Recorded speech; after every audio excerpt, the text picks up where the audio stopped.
ये अंतर की बात है।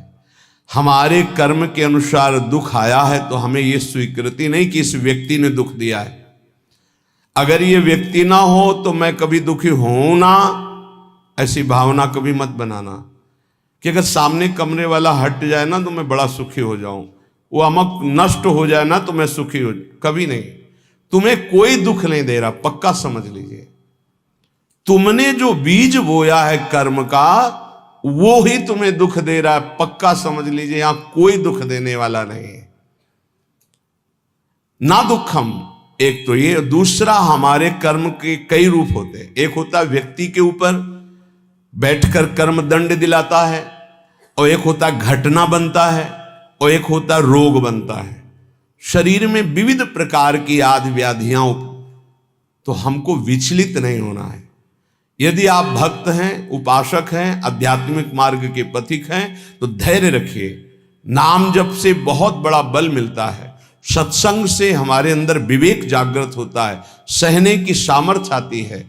बड़े से बड़े दुख को आनंद पूर्वक उपासक सह सकता है, विषयी भोगी पुरुष नहीं, संसारिक पुरुष नहीं। इसलिए ना दुखम, कोई भी दुख आपको विचलित ना कर पावे। यह तभी हो सकता है जब आपने मृत्यु का वर्ण कर लिया है। अब तो एक ना एक दिन शरीर छूटेगा ही। भजन नहीं छोड़ेंगे, सतमार्ग नहीं छोड़ेंगे। मृत्यु से बड़ा कोई दुख नहीं है, उसे हम पहले स्वीकार कर चुके हैं, तब इस मार्ग में चला जाता है। नारायण अति कठिन है, हरि मिलन की बाट, या में पग पीछे धरे प्रथम शीश दे काट। शीश काट का मतलब अपने अस्तित्व को आराध्य देव में समर्पित कर देना। अब जोई जोई प्यारो करे, सोई मोई भावे, तो दुख किस बात का। देखो, प्रवचन कर लेना सरल है, प्रवचन सुन लेना सरल है, लेकिन जब ये बातें जीवन में आती हैं उस समय अपने को बचा ले। यही आध्यात्मिक साधक की पहचान है। अनुकूलता होती तो बड़ी कृपा भगवान की, और जब प्रतिकूलता रंग लाती है उस समय बोलो कि बड़ी कृपा हरि की। तुम्हारा प्रियजन पधार गया और बोलो हाथ उठा के, बड़ी कृपा हरि की। तुम्हारा प्रिय शरीर असाध्य रोग से ग्रसित हो गया, बोलो अब बड़ी हरि कृपा। तुम्हारे मनोवांछित जितनी वस्तुएं उन सब विध्वंस हो गई, अब बोलो हाथ उठा के, बड़ी हरि की कृपा। तब समझा जाएगा महाभागवत हो, भक्त हो, बड़ी हरि की कृपा, और वास्तविक बड़ी हरि की कृपा। पर बोल सकता है वही जिसका अस्तित्व भगवान में समर्पित है। अगर अस्तित्व देहाभिमान में है तो बोल ही नहीं सकता। हरि की कृपा प्रतिपल। नाशवान का नाश निश्चित होगा, अविनाशी का कोई नाश कर ही नहीं सकता है। ये बिल्कुल दिमाग में बैठा लीजिए। नाशवान का नाश होगा, आज नहीं तो कल होगा। अविनाशी को कोई मार नहीं सकता। तू अविनाशी है, तेरा शरीर और संसार ये सब विनाशी है। इसलिए न दुखम, दुख को भी स्वीकार मत करो। ना मैं कभी रोगी था, ना मैं कभी रोगी होऊंगा, ना मैं कभी दुखी था, ना मैं कभी दुखी होऊंगा। मैं आनंद सिंधु का बच्चा हूं और आनंद में ही रहता हूं। ये जो आनंद सिंधु सुख राशि प्रभु है, उन्हीं का ईश्वर अंश जीव अविनाशी चेतन अमल सहज सुख राशि। पर कई मिनट रुकते हो अपने स्वरूप में, एक सेकेंड नहीं। इसी देह में रहते हो हर समय, देह भाव में। इसीलिए सुख दुख निंदा स्तुति मान अपमान इनका प्रभाव खोखला किए दे रहा है। चिंता शोक भय ये जलाए दे रहे हैं। बहुत अपनेपन से कह रहे हैं अपने लोगों को समझाने के लिए कि हे भाई, ये जो लोक में तुम्हारी इच्छा है कि मेरा नाम हो जाए, मेरी यश कीर्ति हो जाए, मेरा सम्मान हो जाए, मैं सबसे बड़ा बन जाऊं, एक माया का भ्रमात्मक जाल है जिसमें फंसकर तुम नाना प्रकार की योनियों को प्राप्त होगे, मुक्त नहीं हो पाओगे। इसलिए इस लोक ऐषणा का त्याग कर दो। लोक ऐषणा, जो कंचन विजयी होते हैं, कामिनी पर विजय प्राप्त कर लेते हैं, वो भी लोक ऐषणा में गिर जाते हैं। ये बड़ी भारी खाई है माया की, जिसे मान सम्मान कहते हैं, जिसे यश कीर्ति कहते हैं। इसकी चाह में बड़ी बड़ी साधनाओं की बलि चढ़ा दी जाती है। बड़ी बड़ी तपस्याओं को न्यौछावर कर दिया जाता है केवल अपने नाम के लिए, अपनी प्रशंसा के लिए, अपनी बड़ाई के लिए। हाथ कुछ नहीं लगता। जो प्रशंसा मान सम्मान का भोक्ता बन गया वो भगवान की प्राप्ति की योग्यता खो देता है। इसीलिए श्रीपाद कह रहे न लोकम, लोक ऐषणा की तरफ अपनी वृत्ति जो जा रही उसको हटाओ।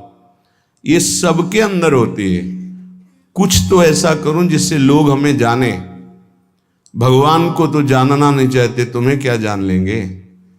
भगवान का तो शब्द नाम जप नहीं पा रहे, तुम्हारा नाम कौन लेगा। कितने बड़े बड़े चक्रवर्ती सम्राट हुए, बड़े बड़े महल, बड़े बलवान, कौन जानता है। बहुत बहुत इतिहास के पन्नों में लिखे पड़े हैं।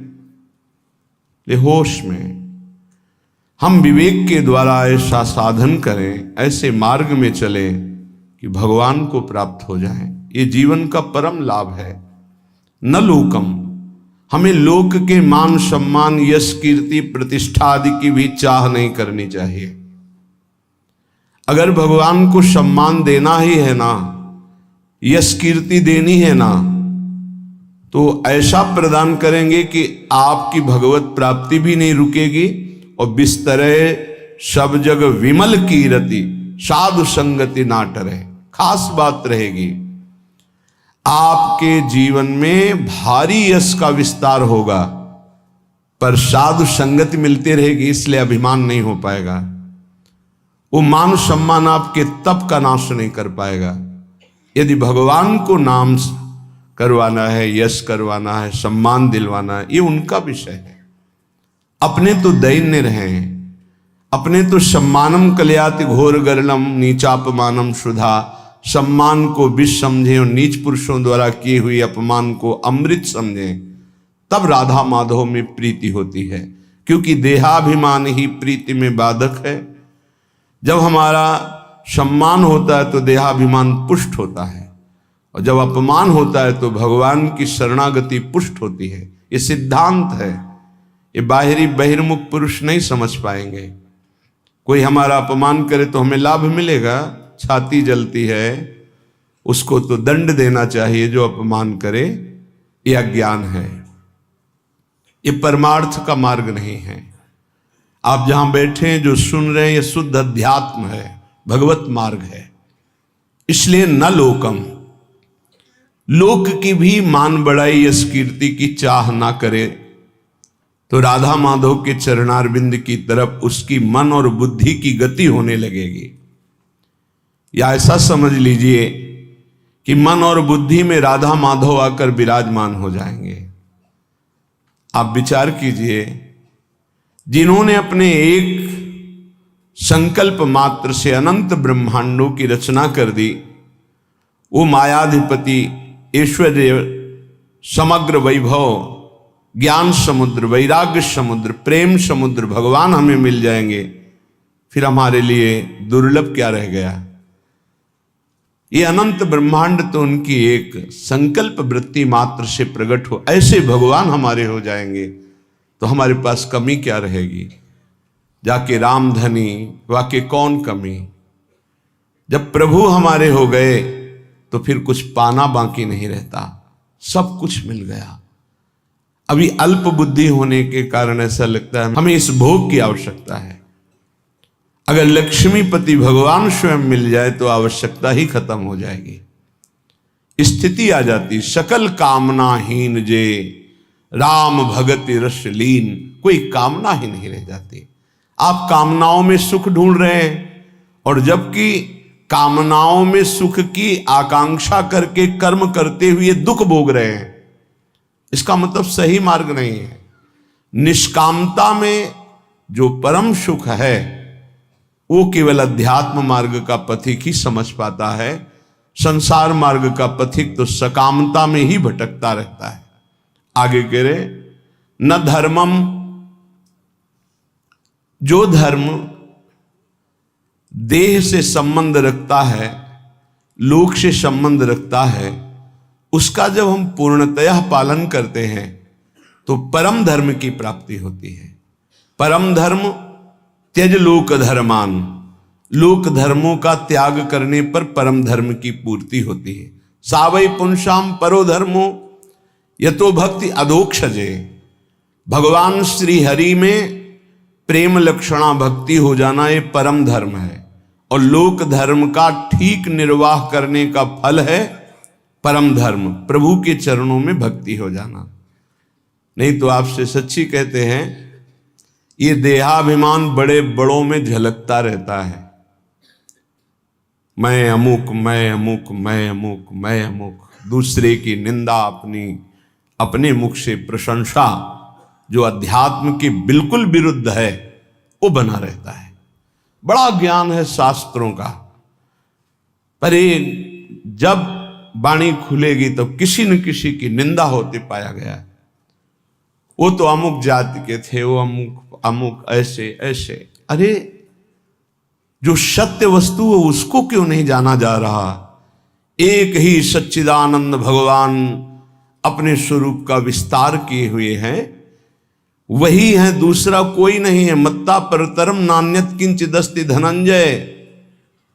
गीता जी कह रहे हैं, भगवान श्री कृष्णचंद्र जी के वचन हैं, मेरे सिवा हे अर्जुन किंचन मात्र कोई वस्तु नहीं। फिर किसकी निंदा की जा रही है? लोक धर्म की महत्ता है परम धर्म की प्राप्ति में। यदि लोक धर्म का पालन कर रहे हैं, परम धर्म की प्राप्ति नहीं हुई, तो सो सब धर्म करम जरि जाऊ, जहां न राम पद पंकज भाऊ। वो सब धर्म कर्म में आग लग जाए जिससे भगवान के चरणों में प्रीति न उत्पन्न हो पावे। क्या उस धर्म कर्म का जो प्रेम न प्रकाशित कर दिया? जिससे प्रेम प्रकाशित हो वही धर्म है।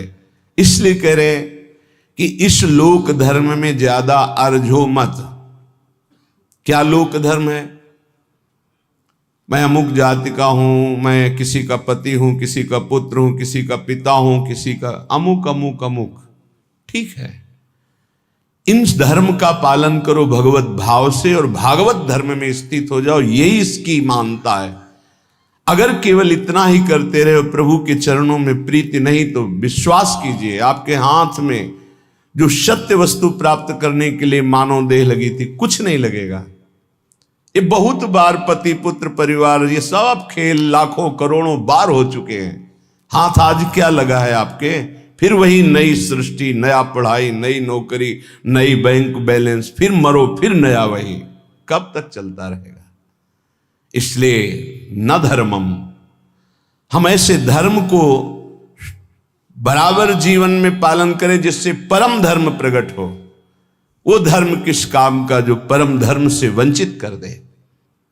इसलिए पति में भगवत भावना, पत्नी में भगवत भावना, पुत्र में भगवत भावना, माता पिता में भगवत भावना, अब ये आपको भागवत धर्म में स्थित कर देगा। मोह से तो सब कोई अपने परिवार में आसक्त है, भगवत भाव से तब बात बनती है। श्रीपाद कह रहे न गे हम, घर में विशेष आसक्ति मत करो। घर में श्री ठाकुर जी विराजमान कर लो, घर को ठाकुर जी का महल समझो, आप अपने को सेवक समझो, परिवार वालों को ठाकुर जी के जन समझो। नाथ सकल संपदा तुम्हारी, मैं सेवक समेत सुत नारी। तुम्हारा घर ही तीर्थ हो गया, तुम्हारा घर ही भगवान का मंदिर बन गया। जो रसोई में बने सबसे पहले ठाकुर जी को अर्पित करो। देखो तुम्हारा जीवन कितना उन्नति में, कितना शांत, कितना सुखद जीवन हो जाएगा। पापाचरण ही अशांति दुख क्लेश देते हैं, धर्माचरण ही सुख शांति देता है। कभी कभी भ्रम हो जाता है, धर्माचरण करने वाले में बड़ी दुख विपत्ति देखी जाती है और पापाचरण करने वाले में बड़ी उन्नति देखी जाती है। तो इसका आंतरिक रहस्य है कि अभी ये धर्माचरण कर रहा है, पीछे उसने जो पापाचरण किए हैं उनका फल लागू हो चुका है उसके ऊपर, इसलिए धर्माचरण करते हुए वो दुख भोग रहा है। और जहां दुख पापाचरण द्वारा प्रदत्त खत्म हुआ और इसके धर्म का प्रभाव आएगा, ये चमक उठेगा, इसका जीवन आनंदमय हो जाएगा। और जो पापाचरण करके उन्नति को दिखाई दे रहा है, उसका पुण्य फल लागू हो चुका है। जहां पुण्य नष्ट हुआ और वर्तमान का पाप और भूत का पाप दोनों जुड़ेंगे तो ये नष्ट हो जाएगा। इस रहस्य को समझें। इसको ऐसा ना माने कि पापात्माजन बड़ी उन्नति को प्राप्त होते हैं, पुण्यात्माजन दुख को भोगते हैं, ऐसा सिद्धांत नहीं है। उसके रहस्य को ना जानने के कारण अज्ञानी जन ऐसा कहते हैं। श्रीपाद कह रहे गृह में भी आसक्ति मत हो। क्यों? घर में आसक्ति अगर कर लोगे, ऐसी आसक्ति सुनी जाती, अरे हमने इतनी मेहनत करके घर बनाया, अब तो एक एक दीवाल की ईंट में हमारी आसक्ति है, तो छिपकली बनकर उसी में आओगे, उसी घर में रेंगोगे। अरे भाई, जब ये घर अपना नहीं है, पांच भौतिक, ये छूट जाता है, इसको आग लगा दी जाती है, तो और कौन सा घर अपने साथ चलेगा। इसलिए जैसे हम रह रहे हैं, घर ठाकुर जी का है, सेवक हैं, अपना समय व्यतीत कर रहे हैं, भगवत प्राप्ति के लिए मानव देह मिला है तो धर्म पूर्वक आचरण करते हैं, नाम जप करते हैं, धर्म पूर्वक धन कमाते हैं, परिवार रूपी भगवान की सेवा करते हैं, घर में भगवान विराजमान, मकान भगवान का। जैसे भक्तजन अपने मकान का नाम रख, प्रिया कुंज, श्यामा कुंज, ये प्रियाजू का कुंज है, ये श्यामाजू का है, हम तो सेवक हैं। तो घर की अहम वृत्ति, मम वृत्ति का नाश हो गया। एक एक बात को समझ जाओगे तो भगवत प्राप्ति बहुत सरल हो जाएगी। न लोकम, न धर्मम, न गेहम और न देहम। ये शरीर जिसको हम इतना प्यार करते हैं कि मैं मानते हैं, ये केवल क्लेश ही क्लेश दे रहा है। यदि भजन ना हुआ तो इसका कोई महत्व नहीं। कहां गई हमारी वो बाल्यावस्था, कहां गई हमारी यौवन अवस्था। नाना प्रकार से इसको दुलार किया, इसको प्यार किया, इसको मैं माना, और ये दुख ही दुख दे रहा है, प्रतिक्षण क्षीण हो रहा है, ये नष्ट हो जाएगा। आज दिखाई दे रहा है चलता फिरता बोलता, कल इसका अस्तित्व ही नहीं रहेगा, मिट्टी में मिल जाएगा। इसलिए इस देह का अभिमान मत करो। ये देह तुम्हारा अविनाशी नहीं है, कुछ समय का है। बहुत होश में, बहुत होश में।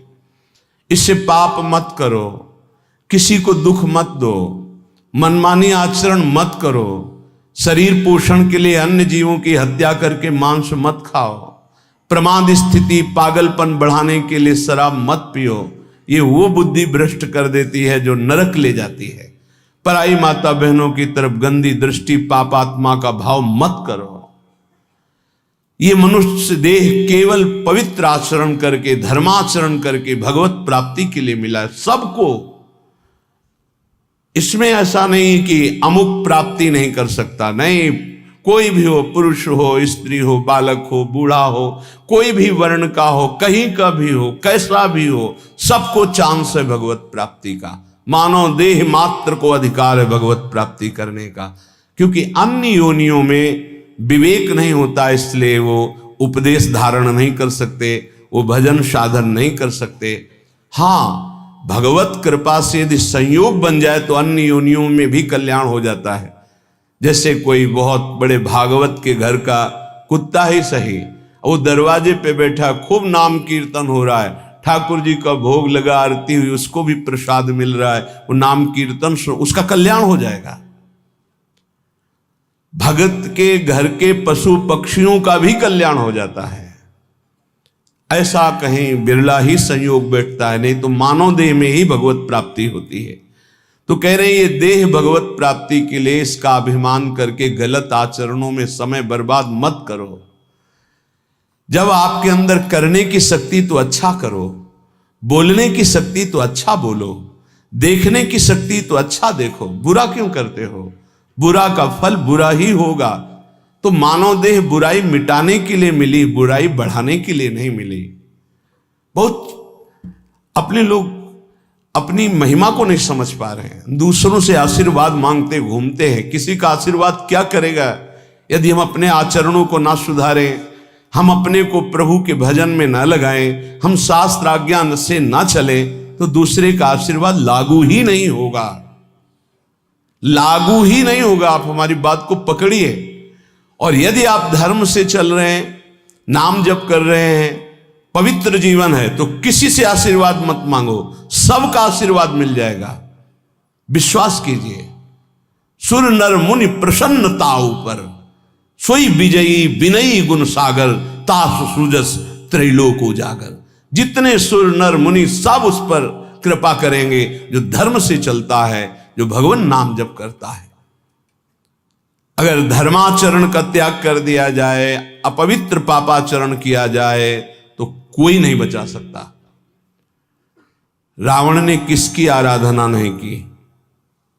विचार करके देखिए, बड़ा विद्वान था, भगवान शंकर की खूब आराधना की, बड़े उच्च कोटि की आराधना की, लेकिन आचरण सही नहीं थे। तो क्या क्या नहीं मिला उसको भगवान शंकर की कृपा से?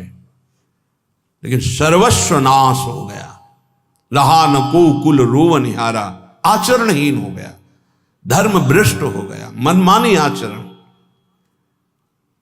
इसीलिए श्रीपाद कह रहे हैं कि आप अपने शरीर का अभिमान करके आचरण भ्रष्ट मत हो जाइए, आचरणों को सुधारिए। तुम्हारा शरीर अविनाशी नहीं है, एक सीमित समय के लिए आया हुआ है, ये दिमाग में बैठा लीजिए।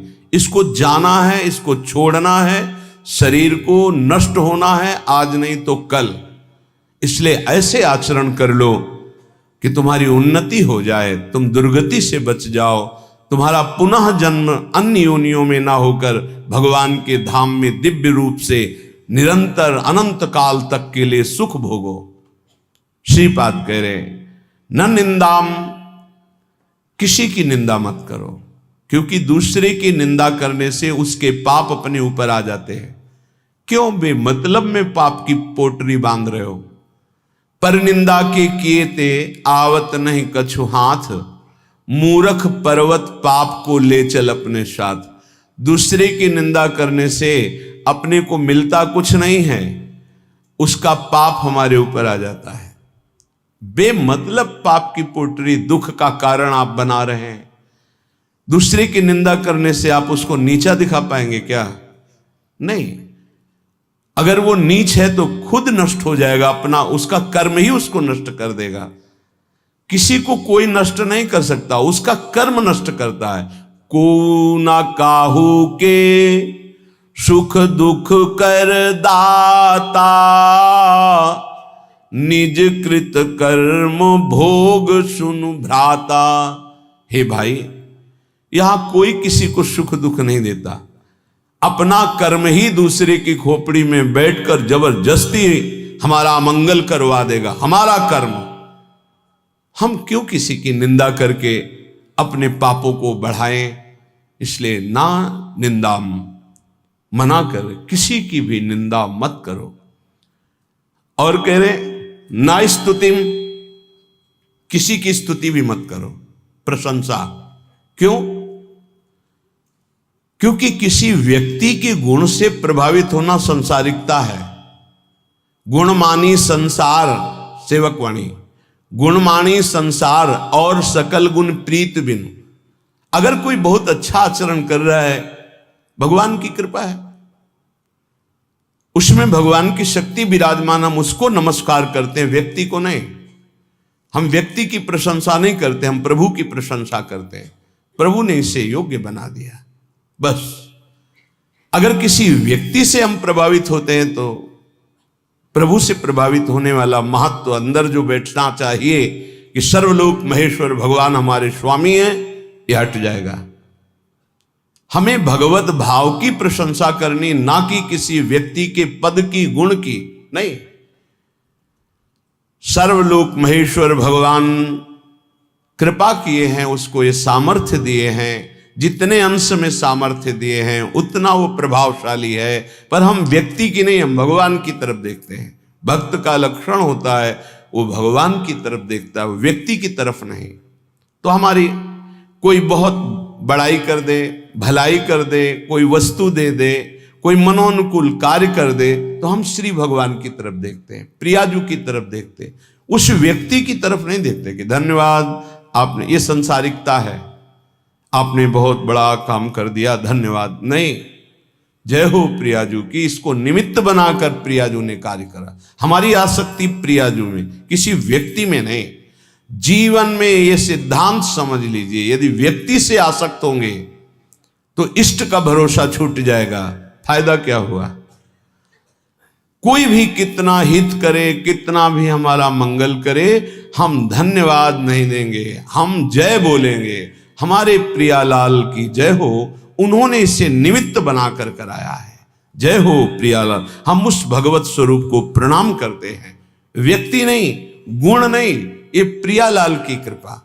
देखो गोस्वामी जी से कह रहे, तात सुनहु माया कृत गुण अरु दोष अनेक, गुण या उभय न देखई, देखी सो अविवेक, गुण या उभय न देखई। भागवतिक गुण है, न किसी के दोष न किसी के गुण, न किसी की निंदा न किसी की स्तुति। सबसे बड़ा भागवतिक गुण है सब में भगवान को देखना। इस रूप में भगवान आ गए, इससे बड़ा सम्मान क्या होगा सामने वाले का? साक्षात हम भगवान मान रहे हैं। इस रूप में भगवान, व्यक्ति नहीं, व्यक्ति रूप में हम स्तुति नहीं करेंगे, भगवत भाव से मेरे प्रभु इसे निमित्त बनाकर आए, या मेरे प्रभु इस रूप में आए। श्रीपाद करे, नापि सौख्यम, हमारा किसी से किसी भी तरह का सुख लेने का भी भाव नहीं होना चाहिए। सौख्यम माने सुख होता है। ये व्यक्ति, ये पदार्थ, ये वस्तु सब प्रभु के सुख के लिए अपनी भावना, भक्त का। हम तो प्रसाद भोगता है, वस्तु का भोग नहीं करते। किसी व्यक्ति से सुख लेने की भावना रहेगी तो स्वार्थ बुद्धि रहेगी, स्वार्थ बुद्धि रहेगी तो अज्ञान रहेगा, अज्ञान रहेगा तो गलती हो ही जाएगी, पापाचरण हो ही जाएगा। जितने पाप होते हैं सुख बुद्धि लेने की भावना जिनकी जितनी बढ़ गई उनसे हो रहे हैं, हम हो या आप हो। पाप तभी होते हैं जब सुख लेने की भावना बढ़ जाती है, इतना राक्षसी भाव आ जाता है कि वो निंदनीय हो जाता है। देखो ना, काम भोग की लालसा हुई तो राक्षस पैदा हो गया, उसकी बुद्धि में क्या क्या कर डाला। देखो ना, क्रोध भाव पैदा हो गया तो राक्षस पैदा हो गया, क्या क्या कर डाला। देख लो ये विकार कैसे हैं। किसी से भी सुख लेने की आकांक्षा में ही ये दोष पैदा होते हैं। उपासक वही है जो सुख देवे को चाहो। हमारे हृदय में दूसरों को सुख देना भगवत भाव से। संसारी और उपासना के मार्ग में चलने वाले पथिक में बड़ा अंतर है। संसारी हर व्यक्ति से मिलेगा तो सुख लेने की भावना से मिलेगा, परमार्थिक पथिक से जो मिलेगा वो सुख देने की भावना रखेगा। सुख देवे को चावचित, सब सोहित निष्काम, या सुधर्म हरिवंश को नाम गिरा विश्राम। इसीलिए महात्मा कहा जाता है, महान आत्मा। क्यों? क्योंकि दूसरों को सुख देने की भावना है। सुख लेने की भावना दुरात्मा बना देती है। इसलिए कह रहे न सौख्यम, किसी से सुख लेने की भावना मत रखो। हम जहां फंसे हैं सुख लेने में फंसे हैं। हमसे जब गलती हुई तो सुख लेने में गलती हुई है। हमारी जब दुर्गति का कारण बना है तो सुख लेने का हुआ है। जहां बंधन हुआ है सुख लेने से हुआ है। और न दुखम, बहुत सुंदर सिद्धांत का वर्णन है।